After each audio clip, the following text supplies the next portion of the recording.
Hey guys, welcome back to another blog. আর আজকে কোথায় যাচ্ছি তোমরা অলরেডি বুঝে গেছো, তো চলো যাওয়া যাক। তো অনেক আর আমি তাই দুটো টিকিট কেটে নিলাম, পীরতলা টু বহরমপুর। এরপর আমরা খুব তাড়াতাড়ি ট্রেনে উঠে পড়ি, কারণ টিকিট কাটতে গিয়ে আমাদের ট্রেন চলে আসে। আর ট্রেনে আমাদের সাথে আরো কয়েকজন যুক্ত হলো, সেটা নেমেই দেখাচ্ছি।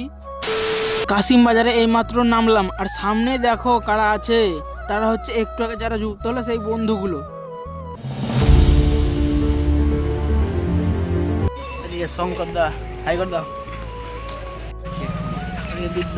আর এই হচ্ছে অনেক দা। গাইস, অনেকদিন থেকে ভাবছিলাম যে মায়ের পুজো দিতে যাব, কিন্তু মন থেকে কোথায় যেন ইচ্ছেটা আসছিলই না। আসলে একটা কথা বারবার আমাদের মনে করিয়ে দেয় যে মা না ডাকলে তুমি শত চেষ্টা করেও মায়ের কাছে পৌঁছতে পারবে না। যখন যাবে তখন জানবে মা চেয়েছে তাই তুমি আসতে পেরেছো।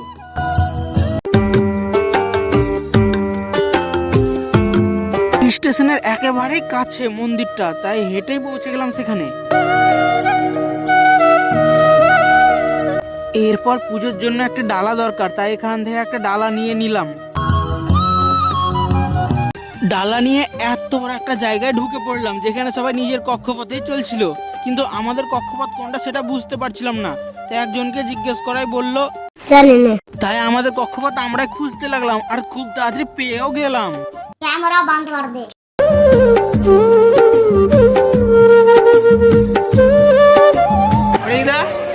সন্ধ্যা হবে তো, আজকে সন্ধ্যা লাগে তো না কালকে যেতে হবে? সকল উপোস করা প্রার্থীদের উদ্দেশ্যে জানানো যাচ্ছে যে আপনাদের জন্য পিকনিকের ব্যবস্থা আছে। কেউ পুজো দিয়ে না খেয়ে চলে যাবেন না, অবশ্যই পিকনিক গ্রহণ করে যাবেন।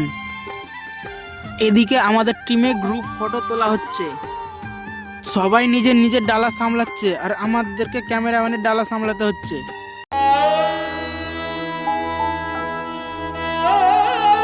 দীর্ঘক্ষণ লাইনে দাঁড়িয়ে আমাদের ধৈর্যের বাঁধ ভেঙে যায়, তাই আমরা বাঁধ নির্মাণের জন্য ভেতরে প্রবেশ করি। Let's go.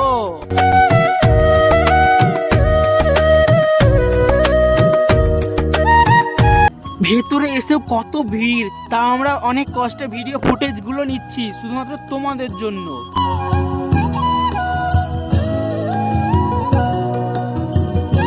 পুজো দেওয়ার জন্য আমাদেরকে আরো ভিতরে ঢুকতে হবে, চলো।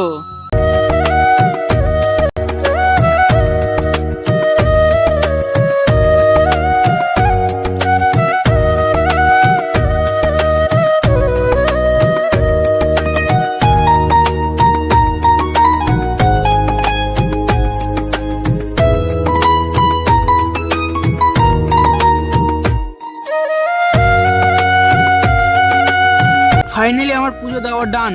এরপর বাইরে এসে ছবি টবি তুললাম।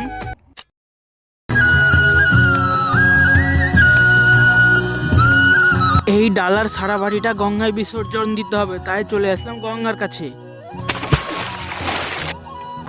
স্নান করে আসিনি? স্নান করবা? স্নান করে আসিনি, দীপদা স্নান করে এসে শুধু আমাদের স্নান করেছে। স্নান করবা? আইলে না।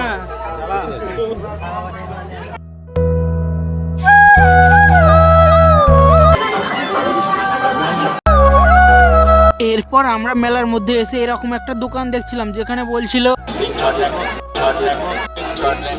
এসেই অনেক দ্বীপের কাছে সাজেশন নিচ্ছে কি নেওয়া যায়। ও বলতে পারলো না, তাই এবার আমাকে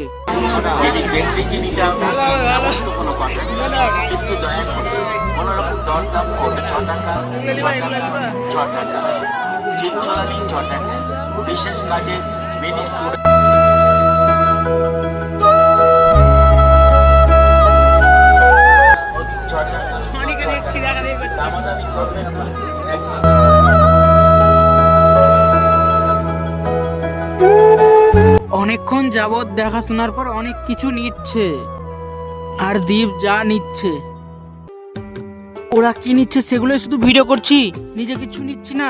কিপটে না না, এই দেখো এগুলো আমি নিলাম।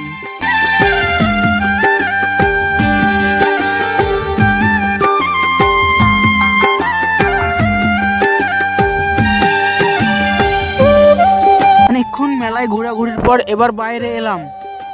এত সুন্দর তিলক আমারও তো ছিল, এমন হলো কি করে? সেটা ভেবে লাভ নাই, এইবার চলো অনেকদের বাড়ি। তাই আমরা টিফিন নিয়ে নিয়েছি, এই দেখো গাইস। এরপর আমরা চলে এসেছি অনেকদের বাড়ির ছাদে, আর এখান থেকে জাস্ট ভিউটা দেখো। আর তোমরা গেস করো তো এটা কোন ফ্লোরের ছাদ থেকে ক্যাপচার করা। আর এই দিকে ছোট্ট একটা পিকনিক, আমাদের দিকে ছোট, একবারে ছোট। তো সেখানে খাওয়া দাওয়ার পর চলে আসলাম বাড়ি যাওয়ার জন্য স্টেশনে। আমাদের ট্রেন চলে এসেছে, আর ভিড়টা দেখো। এই সাংঘাতিক ভিড়ে কি আমরা উঠতে পারবো? দেখাই যাক।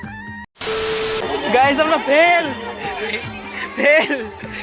চাপতে পারলাম না এত ভিড়ে।